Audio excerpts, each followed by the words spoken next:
ಒಬ್ಬ ಮನುಷ್ಯ ಹಿಂಗ ಹೊರಟಿದ್ದ. ಈಗ ಹೋಗ್ತಾ ಇದ್ದ. ಹೋಗುವಾಗ ದಾರಿಯೊಳಗ ಒಂದು ಸುಂದರವಾದಂಥ ಗುಲಾಬಿಯ ಕಂಟಿ ಬೆಳೆದತ್ತು.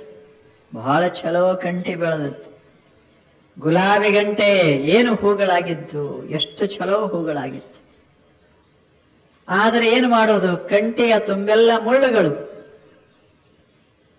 ಆತ ಹೂವ ಹರಿಲಿಕ್ಕೆ ಹೋದ, ಒಂದು ಮುಳ್ಳು ಚುಸ್ತೋ, ಮುಳ್ಳ ಚುಸ್ತ್ ನೆಳ್ಳದ. ಅವಾಗ ಇದು ಹೇಳ್ತು ಲತೆ, ಬಳ್ಳಿ ಹೇಳ್ತು, ಚಿಂತೆ ಮಾಡಬೇಡ, ಮುಂದೆ ಹೂವದ, ಮುಳ್ಳಿನ ಮುಂದೆ ಹೂವದ, ಅದನ್ನ ನೋಡು, ಇದನ್ನ ಅನುಭವಿಸಷ್ಟೇ. ಸುಮ್ಮನೆ ಒಂದಿಷ್ಟು ಚುಚ್ಚೋದು, ಆ ಬಳಿಕೊಂದು ಸುಂದರ ಹೂವ. ಜೀವನದಲ್ಲಿ ಒಂದು ದುಃಖದ ಕ್ಷಣ, ಆ ಬಳಿಕ ಸುಖದ ಕ್ಷಣ. ಸುಖ ಕ್ಷಣ, ದುಃಖ ಕ್ಷಣ, ಸುಖ ಕ್ಷಣ, ದುಃಖ ಕ್ಷಣ ಅವು ಬರಲಿ, ಅವುಗಳನ್ನ ಸಮಭಾವದಿಂದ ಸ್ವೀಕರಿಸುವ ಮನುಷ್ಯ. ಹೂವಿನ ವಾಸನೆಯೊಳಗ ಮುಳ್ಳಿನ ನೋವ ಮರೆತಿರಬೇಕು ಅಂತ. ಅದರ ನೋವ ಮರೆತರು. ಈಗ ಒಬ್ಬ ಮನುಷ್ಯ ಇರ್ತಾನೆ, ಹೊಲದಿಂದ ಹೊತ್ಕೊಂಡು ಬರ್ತಾನೆ ಒಬ್ಬ ಮನುಷ್ಯ ಅಂತ ಇಟ್ಕೊಳ್ಳಿ. ಈಗಿನ ಕಾಲ ಅಲ್ಲ, ಸ್ವಲ್ಪ ಹಿಂದ ಬರಬೇಕಾಗ್ತಿತ್ತು ಎಲ್ಲರೂ. ದೊಡ್ಡ ಹೊರೆಯನ್ನ ಹೊತ್ಕೊಂಡು ಬಂದಾನ. ಅವಾಗಿನ ಕಾಲ ಕೆಲಸಕ್ಕೆ ಹೋಗಿದ್ದ, ಮಾಲೀಕರು ಮಸ್ತಾಗಿ ಕೊಟ್ಟಿದ್ರು. ಆತನಿಗೆ ದೊಡ್ಡದೊಂದು ಸಿಹಿತನಿ, ಅದರ ಒಂದು ದೊಡ್ಡ ಗಂಟೆ ಕಟ್ಟಿ ಅವನಿಗೆ ಕೊಟ್ರು. ಒಯ್ಯಪ್ಪ, ನೀನು ಮನೆಗೆ ನಿನ್ನ ಮಕ್ಕಳದಾವ, ಮರಿ ಅದಾವ, ತಿನ್ನು ಅಂತ ತಿಳ್ಕೊಂಡು ಸೀತನಿ ತೆನಿಗಳನ್ನ ಕಟ್ಟಿ ಕೊಟ್ಟ. ಏನು ಹೊರೆ,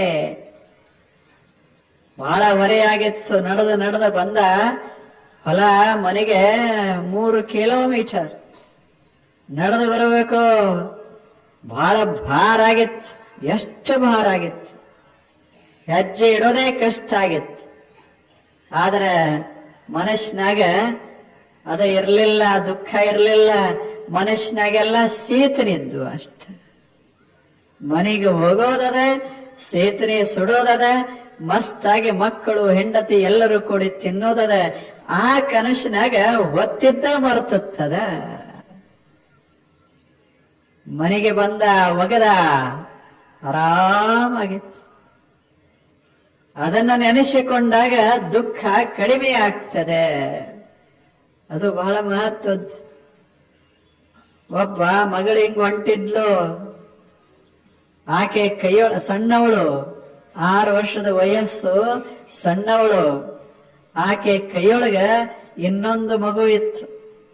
ಆಕೆ ಅದನ್ನ, ದೊಡ್ಡ ಮಗು ಅದು, 2 ವರ್ಷ, 1 ವರ್ಷ, 1.5 ವರ್ಷ, 2 ವರ್ಷ, ಬಹಳ ಪುಷ್ಟವಾಗಿ ಬೆಳೆದತ್ತು.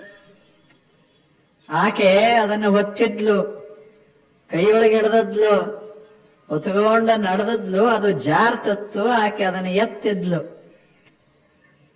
ಅವಾಗ ಎದುರಿಗೆ ಒಬ್ರು ಬಂದು ಕೇಳಿದ್ರು, ಪಾಪ ಎಷ್ಟು ಭಾರ ಆಗ್ಯದಲ್ಲ ನಿನಗೆ ಅಂದ್ರು. ಆ ಮಗಳು ಹೇಳಿದ್ಲು, ಭಾರ ಅಲ್ಲ ಮಹಾನುಭಾವರೇ, ಅದು ಭಾರ ಅಲ್ಲ, ಅದ ನಮ್ ತಮ್ಮ ಅಂತ. ಭಾವ ಹೆಂಗದ, ಪ್ರೇಮ ಇತ್ತಂದ್ರೆ ಭಾರವು ಭಾರ ಆಗೋದಿಲ್ಲದ, ಹಗರಾಗ್ತದ. ಹಾಗ ಮಾಡಿಕೊಳ್ಳೋದು. ನಾವು ಯಾವುದನ್ನ ಭಾರ ಮಾಡ್ಕೋತೇವಲ್ಲ, ಅದನ್ನ ನಾವು ಪ್ರೀತಿಸೋದಿಲ್ಲ ಅಷ್ಟು. ಪ್ರೇಮದ ಸ್ವಲ್ಪ ಭಾಗ ಅದಕ್ಕೆ ಸ್ಪರ್ಶ ಆಯಿತು ಅಂದ್ರೆ ಭಾರ ಸಹಿತ ಕಡಿಮೆ ಆಗ್ತದೆ, ನೋವ ಕಡಿಮೆ ಆಗ್ತದೆ. ಅವಾಗ ಮನಸ್ಸು ಸಮಾಧಾನಗೊಳ್ಳುತ್ತದೆ. ಹಂಗ ಮನಸ್ಸನ್ನ ಇಟ್ಟುಕೊಂಡಿರೋದು.